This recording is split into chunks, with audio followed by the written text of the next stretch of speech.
छात्रों, आज हम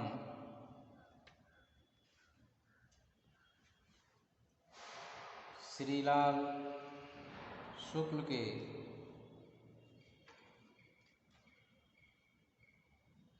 चर्चित उपन्यास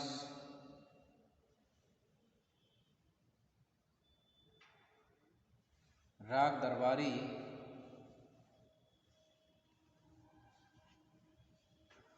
के उद्देश्य के विषय में जानेंगे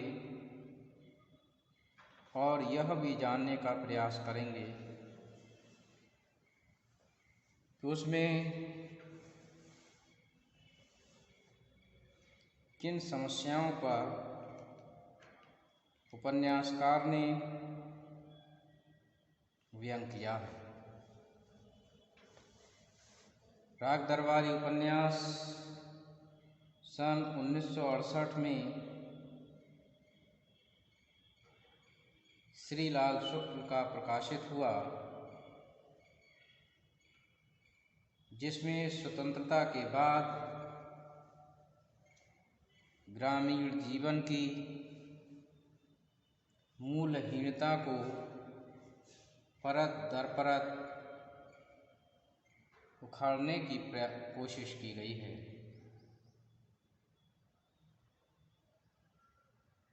इस उपन्यास के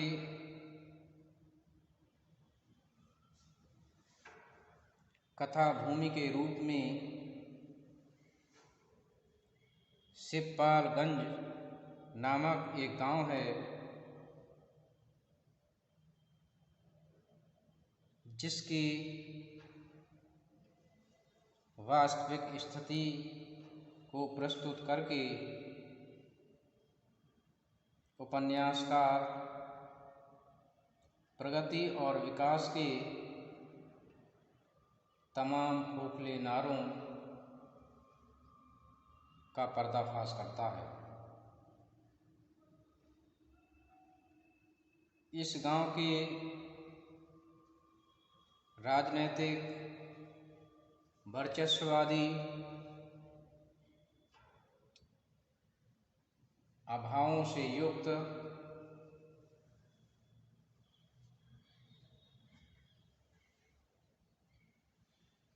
विविध पहलुओं को प्रस्तुत कर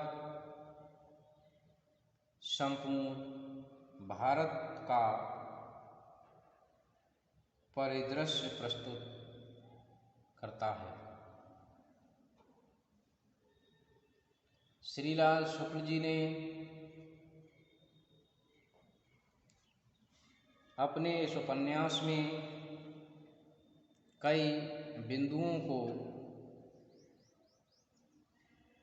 प्रस्तुत किया है। सबसे पहला, सरकारी योजनाओं का खोखलापन।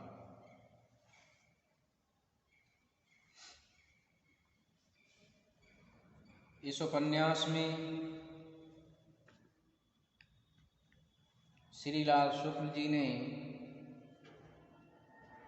इस बात की ओर संकेत किया है कि सरकारी योजनाएं ज़रूरतमंद लोगों तक नहीं पहुंच पाती और उसके अभाव में वे विकास की मुख्य धारा से कट कर रह जाते हैं।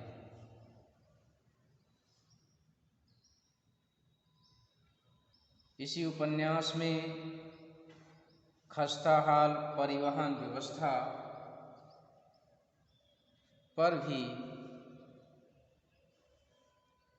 उपन्यासकार की दृष्टि जाती है।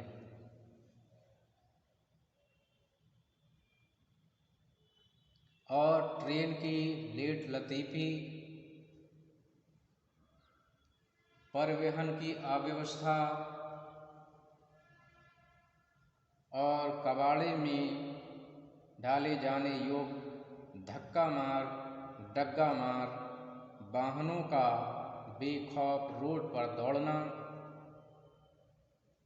और रिश्वत लेकर उनको छोड़ देना जैसी अनेक समस्याओं को उपन्यासकार ने प्रस्तुत किया है।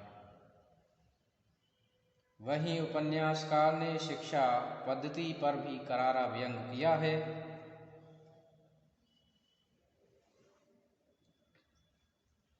क्योंकि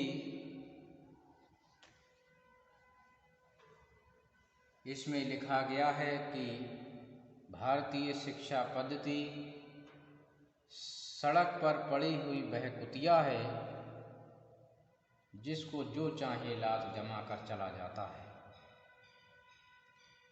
यह कहना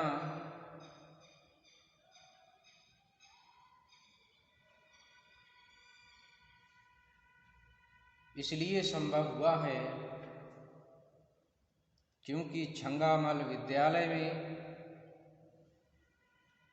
विद्यार्थियों की तुलना सवारियों से की गई और विद्यालय की तुलना एक वाहन से की गई कि जिस प्रकार से एक बस खराब हो जाने पर दूसरी बस में सवारियों को चढ़ा दिया जाता है, उसी प्रकार से एक कक्षा के विद्यार्थियों को दूसरी कक्षा में बिठाना और उनको पढ़ाना उनकी कहीं ना कहीं अव्यवस्था का ही द्योतक है। हर कक्षा के विद्यार्थी का शैक्षिक स्तर अलग अलग होता है, परंतु छंगामल विद्यालय के प्रिंसिपल साहब के द्वारा ये कहना और इस प्रकार से 7वें दर्जे के बच्चों को 9वें दर्जे में बिठाकर पढ़ाना कितना न्याय संगत है। इसलिए शिक्षा पद्धति पर भी करारा व्यंग किया गया। राजनीतिक विद्रूपताओं का चित्रण वैद्य जी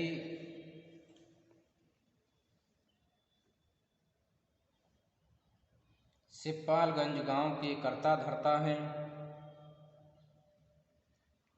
वे छंगामल विद्यालय के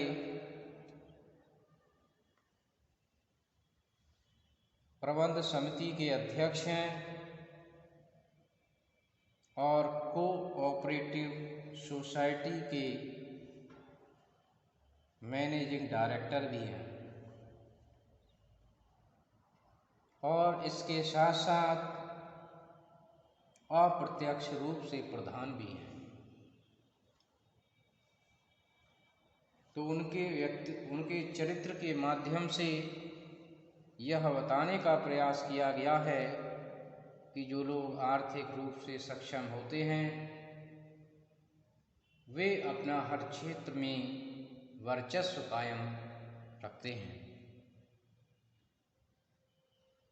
और वे दूसरे लोगों को पनपने का मौका भी नहीं देते।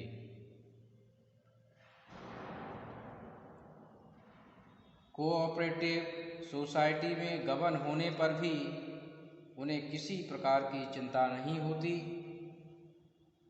और वे कहते हैं कि कोऑपरेटिव सोसाइटी में गबन हो गया, ये कौन सी बड़ी बात है। कौन सी ऐसी यूनियन नहीं है जिसमें ऐसा न हुआ हो। उनकी राजनीतिक चतुरता और दृष्टि इसमें दिखाई देती है कि जिस प्रकार से राजनीतिक लोग अपने दल के भ्रष्टाचारी लोगों को भी सपोर्ट करते हैं और उनके बचाने के लिए कहते फिरते हैं कि दूसरी पार्टी में कौन से लोग दूध के धुले हुए हैं। तो इस प्रकार से राजनीतिक विद्रूपता इस उपन्यास के माध्यम से प्रस्तुत हुई है।